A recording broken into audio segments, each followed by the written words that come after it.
Du kan ændre tekstens udseende ved hjælp af funktionerne fed, kursiv og understreget. For at ændre udseende skal du markere teksten og vælge en af knapperne.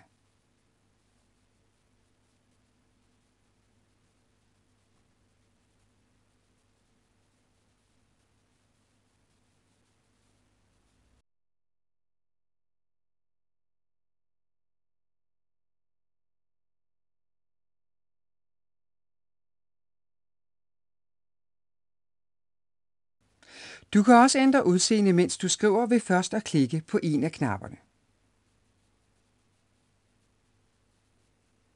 Når du så er færdig med at skrive teksten, skal du slå den valgte formatering fra ved igen at klikke på knappen.